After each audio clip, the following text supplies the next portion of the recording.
या देवी सर्वभूतेषु सरस्वती रूपं संस्थिता नमस्तस्यै नमस्तस्यै नमस्तस्यै नमो नमः। जब से ज्योतिष का प्रादुर्भाव हुआ है उसी समय से हमारे समस्त ज्योतिष के विद्वान, ज्योतिष के मुनि, ज्योतिष के प्रवर्तक ने द्वादश भाव की कल्पना की और द्वादश भाव को निश्चित रूप से माना। ये जो द्वादश भाव हैं अर्थात इन भावों को ही अपन घर बोलते हैं या बॉक्स बोलें या हाउस बोलें, बात एक ही है। इनमें सबसे पहले प्रथम भाव,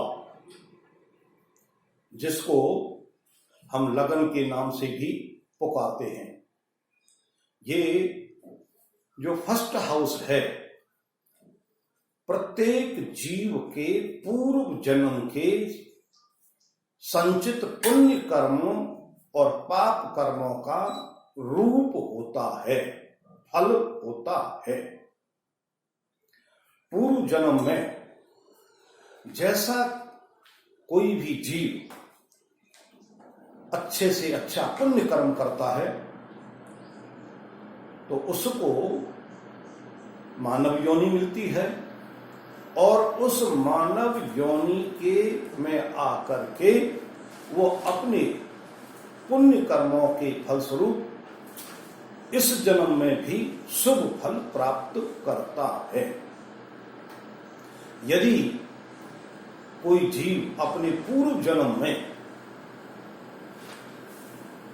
अनेक पुण्य कर्म करता है और कुछ पाप कर्म करता है तो उन पुण्य कर्मों के फलस्वरूप उसको मानव योनि तो मिलती है, लेकिन उस जीवन में अनेक प्रकार के कष्टों का सामना करना पड़ता है। इसलिए हमारे ज्योतिष के ऋषियों ने इस प्रथम भाव को धर्म की उपाधि दी। ये धर्म है, जैसा व्यक्ति ने अपने पूर्व जन्म में धर्म का कार्य किया है, उन धर्म के पुण्य फलों के फलस्वरूप उसको फलों की प्राप्ति होती है। सेकंड हाउस हमारा अर्थ है।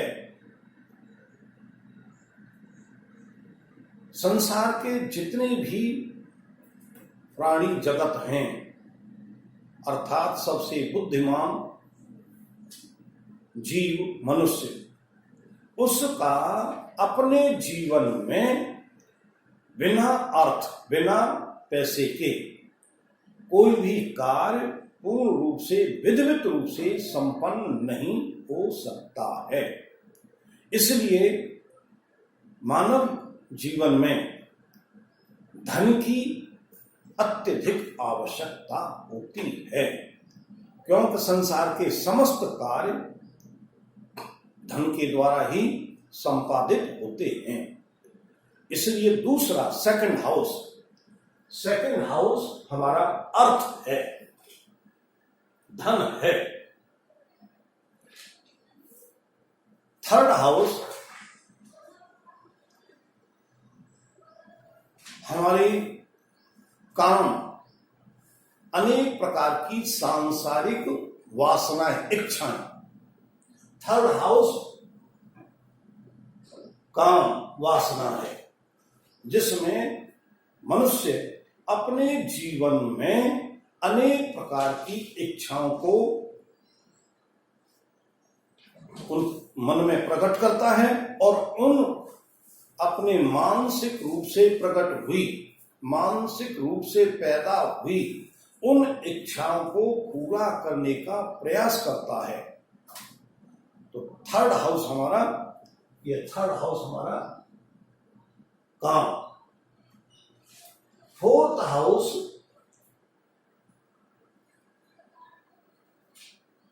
मनुष्य को मोक्ष प्रदान करने वाला होता है। यदि वह अपने जीवन काल में इतने शुभ कर्म करता है तो उसको 84 लाख योनियों से छुटकारा मिल जाता है। और यदि वह इतने पाप कर्म करता है जिसके फलस्वरूप उसको 84 लाख योनियों में से किसी योनि में फिर पुनः जन्म लेना पड़ता है, वो मोक्ष को प्राप्त नहीं होता। तो ये 4th हाउस हमारा मोक्ष है, जो संसार सागर से छुटकारा दिलाने वाला होता है। 5th हाउस धर्म है, क्योंकि 5th हाउस में के फलस्वरूप मनुष्य अपने जीवन काल में अनेक प्रकार के सद और असद कार्य करता है। यदि वह सद कार्य करता है, अच्छे कर्म करता है, पुण्य के कर्म करता है, तो पूर्व जन्म के संचित पुण्य कर्म प्लस इस जन्म के पुण्य कर्म मिलकर के उसको जीवन को सुखमय और आनंदमय बना देते हैं। यदि मनुष्य इस जन्म काल में जन्म लेने के बाद में अनेक प्रकार के पाप कर्म करता है, तो उसके पूर्व जन्म के जो पुण्य कर्म हैं वो धीरे धीरे क्षय होते हैं, और क्षय होते हुए एक दिन फिर उसको अनेक प्रकार के कष्टों का सामना करना पड़ता है। तो ये 5th हाउस हमको इस जन्म के पुण्य अर्थात पुण्य और पाप कर्मों का के विषय में विश्लेषण करता है। इसके बाद 6th हाउस अर्थ है। इस 6th हाउस को वैसे रोग रिप ऋण के नाम से भी जाना जाता है, लेकिन 6th हाउस हमारा आध्यात्मिक दृष्टि से ऋषि मुनियों के अनुसार अर्थ है, क्योंकि जब 5th हाउस में धर्म का कार्य होता है और धर्म के कार्य के साथ में पाप कर्म करता है, तो उसको अनेक प्रकार की धन की प्राप्ति होती है, और वो धन से अनेक प्रकार के पाप कर्म करने के लिए प्रेरित हो जाता है। इसलिए 6th हाउस हमारा अर्थ है, धन है।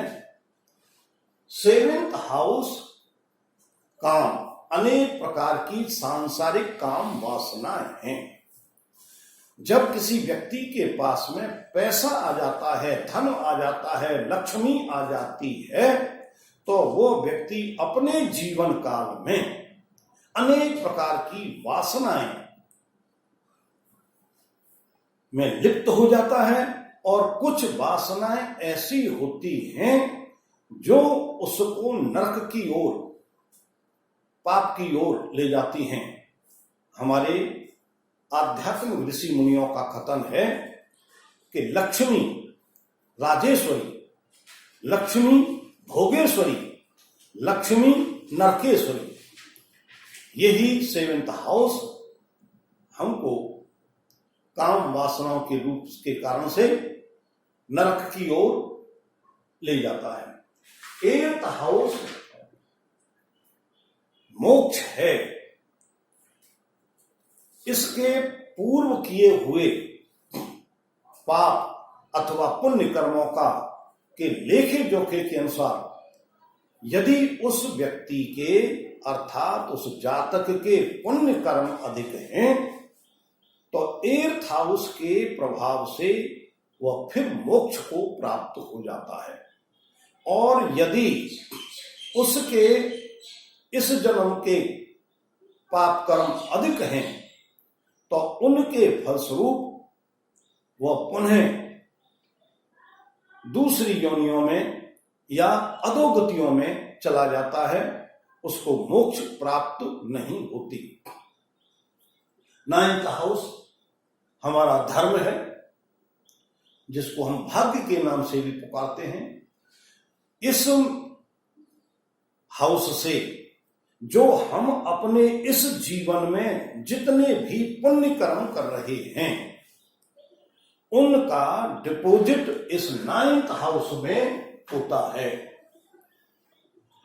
उनमें से कुछ पुण्य कर्मों का फल हम जीवन में साथ साथ भोगते हैं और उसमें से कुछ उनका दशांश भाग जो है अगले जन्म के लिए निश्चित किया जाता है, डिपॉजिट किया जाता है, जिससे हमारे अगले जन्म, अगली योनियों का निर्धारण होता है।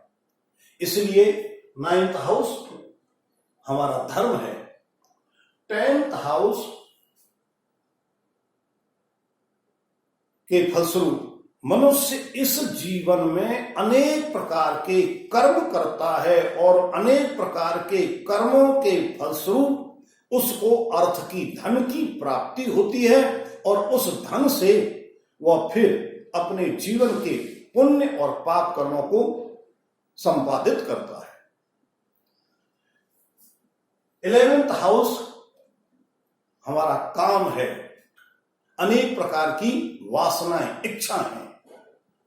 जब अर्थ की प्राप्ति हो जाती है तो मनुष्य को, प्रत्येक जातक को अनेक प्रकार की वासनाएं, सांसारिक वासनाएं उत्पन्न हो जाती हैं, जिनको वो पूर्ण करने में लग जाता है।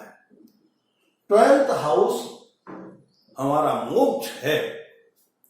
इस मोक्ष की प्राप्ति के लिए प्रत्येक जातक अर्थात देवगण, मुनिगण, ऋषिगण, सभी प्रकार के जातक अच्छे कर्मों के फलस्वरूप मोक्ष की प्राप्ति चाहते हैं, जिससे इन 84 लाख योनियों से उसको छुटकारा प्राप्त हो जाए। इस प्रकार से ये हमारे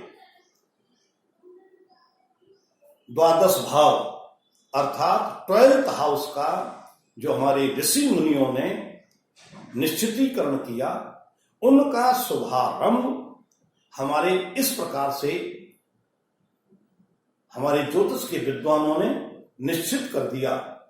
1st हाउस धन, 2nd हाउस अर्थ, 3rd हाउस काम, 4th हाउस मोक्ष, 5th हाउस धन, 6th हाउस अर्थ, 7th हाउस काम, 8th हाउस मोक्ष, 9th हाउस धर्म, 10th हाउस अर्थ, 11th हाउस काम, 12th हाउस मोक्ष। ये हमारे ज्योतिष के 12 भावों की एक प्रकार से आधारशिला हैं।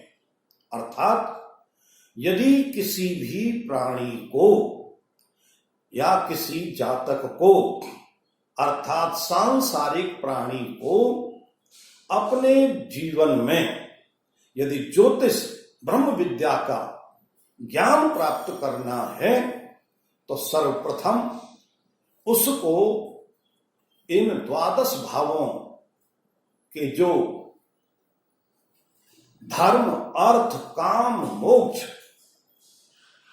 बिंदु दिए गए हैं, इनको बड़ी गहनता से, शालीनता से ग्रहण करना चाहिए और उनका मनन करना चाहिए। यदि वो मनन करेगा और तदनुसार उनके द्वारा फलों की प्राप्ति करेगा, अर्थात उन तथ्यों के आधार पर वह आध्यात्मिक रूप से अपने जीवन में उतारने के लिए उनका मनन करेगा और उनके तदनुसार कर्म करेगा तो उसको अच्छे शुभ फलों की प्राप्ति होती है। इसी तथ्य के आधार पर हमारे मनुष्यों का कथन है कि ब्रह्म विद्या किसी के भाग्य का निर्माण करने वाली नहीं होती। ब्रह्म विद्या अर्थात ज्योतिष विद्या प्रत्येक जातक को भविष्य की सूचना संकेत करने वाली होती है कि तुम्हारा भविष्य का समय इस काल में इतने समय अर्थात इस तिथि से इस तिथि तक शुभ अच्छा समय है, उसमें तुमको अधिक से अधिक शुभ कर्म करके फल की प्राप्ति करनी चाहिए। और इस समय में अमुक समय आपका अच्छा नहीं है, उसमें आपको धैर्य रखते हुए पाप कर्मों से बचना चाहिए और धर्म के अनेक पुण्य कर्मों को प्राप्त करके अपने मनोरथों को सिद्ध करना चाहिए। यदि इस तथ्य के आधार पर कोई भी जातक धर्म अर्थ काम मोक्ष के तथ्यों को जीवन में स्वीकार करता हुआ तदनुसार उनके अनुरूप कार्य करता हुआ यदि अपने जीवन को विधिवत रूप से चलाने का प्रयास करता है तो उसका जीवन निश्चित रूप से सफलता को प्राप्त होता है, अर्थात उसको अनेक प्रकार की सुख सुविधाएं प्राप्त होती हैं और अनेक प्रकार के जो संघर्ष या कष्ट मुसीबत हैं वो बहुत ही सामान्य रूप से निकल जाते हैं, जिनसे वह न तो पीड़ित होता न दुखी होता और किसी भी प्रकार का अपने में मन में पश्चाताप या संताप नहीं करता है।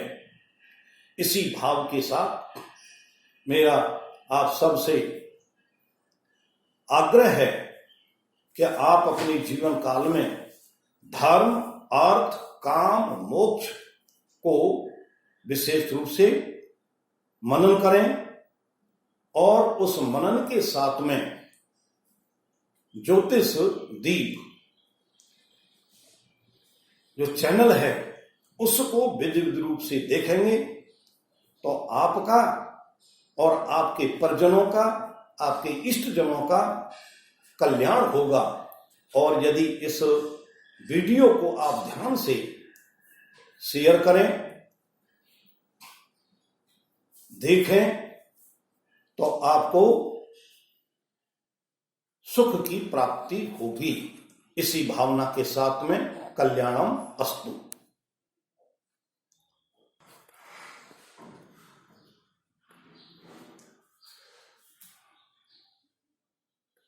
ये हो गया अपना